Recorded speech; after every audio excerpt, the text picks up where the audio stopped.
আজকে আপনাদের সাথে শেয়ার করব আমি বাসায় যেভাবে পাস্তা রান্না করি। এই পাস্তাটা আমার ছেলে মেয়েরা বলেন বাসায় যে কোনো গেস্ট আসলে সবাই কিন্তু অনেক পছন্দ করে এভাবে পাস্তা রান্না করে দিলে। তাহলে চলুন দেখে নিই পাস্তা রান্নাটা। কিছুটা পানি দিয়ে দিয়েছি আমি চুলায়, পানিটা যখন টকবক করে ফুটে উঠেছে কিছুটা পরিমাণ তেল দিয়ে দিয়েছি যাতে করে পাস্তাগুলো একদম জর্জরে হয়। এখন আমি পাস্তাগুলো দিয়ে হালকা একটু সিদ্ধ করে নেব। যে এভাবে একটু নাড়াচাড়া করে নেব, নাড়াচাড়া করে এই যে আমার পাস্তাটা কিন্তু মোটামুটি সিদ্ধ হয়ে এসেছে, প্রায় 90% সিদ্ধ হয়ে গেছে। এই যে এখন আমি নামিয়ে এখানে একটু ঠান্ডা পানি দিয়ে দিব যাতে করে একটার সাথে একটা লেগে না যায়। এটা এক পাশে রেখে দিবে। একটা ফ্যানের মধ্যে কিছুটা পরিমাণ তেল দিয়ে দিব। এখন দিয়ে দিব কিছুটা পরিমাণ পেঁয়াজ কুচি আর টমেটো কুচি একসাথে দিয়ে দিব যাতে করে টমেটোটা ভালো করে গলে যায়। পেঁয়াজটাও যাতে নরম হয়ে আসে ততক্ষণ পর্যন্ত হালকা একটু ভেজে নিতে হবে। আবার কিন্তু একদম ভাজা ভাজাও হতে হবে না। মোটামুটি যখন পেঁয়াজটা নরম হয়ে আসবে তখন আমি এখানে দিয়ে দিব কিছুটা পরিমাণ চিকেনটা আমি ছোট ছোট কিউব করে কেটে রেখেছিলাম আগে থেকে। চিকেন দিয়ে এভাবে করে পাস্তা রান্না করলে খেতে কিন্তু অসাধারণ হয়। তো আজকের এই পাস্তা রেসিপিটি যদি আপনাদের ভালো লেগে থাকে রেসিপিতে একটি লাইক কমেন্ট শেয়ার করে অন্যদের দেখার সুযোগ করে দিবেন।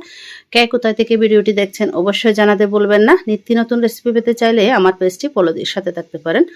তো কথা বলতে বলতে আমি এখানে কিন্তু আদা রসুন দিয়ে দিয়েছি, আদা রসুনের পেস্ট ছিল ওটা দিয়ে দিয়েছি, আর দিয়ে দিব টমেটো সস, দিয়ে দিব সয়া সস, দিয়ে সবকিছু ভালো করে মিশিয়ে নিব।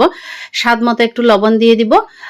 লবণটা অবশ্যই দেখে শুনে দিবেন। সয়া সসের মধ্যেও পরিমাণ মতো লবণ থাকে, টমেটো সসের মধ্যেও লবণ থাকে। এখন দিয়ে দিব ধনিয়া গুঁড়া, বাজার জিরার গুঁড়া, হলুদের গুঁড়া, কাঁচা মরিচ, অল্প কিছুটা পরিমাণ পানি দিয়ে যাতে করে চিকেনটা একটু সেদ্ধ হয়ে যায় সেভাবে দিতে হবে পানিটা। যে আমি পানি দিয়ে একটু নাড়াচাড়া করে নিয়েছি, হালকা একটু ঢাকনা দিয়ে কিছুক্ষণ অপেক্ষা করব। পানিটা যতক্ষণ না শুকিয়ে আসছে ততক্ষণ একটু অপেক্ষা করতে হবে। এখন পানিটা মোটামুটি শুকানো হয়ে গেছে। এখন একটি ডিম দিয়ে দিব। ডিমটা দিয়ে ভালো করে এই চিকেনের সাথে মিশিয়ে নিতে হবে। এটা মিশিয়ে নেওয়া হয়ে গেলে এখন আমি যে পাস্তাটা সিদ্ধ করে রেখেছিলাম সে পাস্তাটা দিয়ে দিব। দিয়ে ভালো করে মশলার সাথে পাস্তাটাকে ভালো করে মিশাতে হবে। যদি ভালো করে না মিশান তাহলে খেতে তেমন একটা ভালো লাগবে না। সেজন্য একটু হাতের সময় নিয়ে এই পাস্তাটাকে ভালো করে মিশাতে হবে অবশ্যই। যে আপনারা হয়তো দেখে বুঝতে পারছেন আমি কিন্তু পাস্তাটাকে অনেক ভালো করে মিশাচ্ছি একটার সাথে একটা যাতে মশলাগুলো পাস্তার গায়ে গায়ে লেগে যায়, ওভাবে করে কিন্তু মিশাতে হবে। তো আজকের এই রেসিপিটি যদি আপনাদের ভালো লাগে থাকে তাহলে শেয়ার করে টাইমলাইনে রেখে দিতে পারেন, যে কোনো সময় কিন্তু দেখে নিতে পারেন টাইমলাইনে রেখে দিলে। তো আমার পাস্তাটা মোটামুটি রেডি হয়ে গেছে। এভাবে পাস্তা রান্না করে যদি গরম গরম মেহমানদের সামনে দিয়ে দেন তাহলে দেখবেন আপনার এত প্রশংসা করবে তা আপনি কখনোই ভাবতে পারবেন না।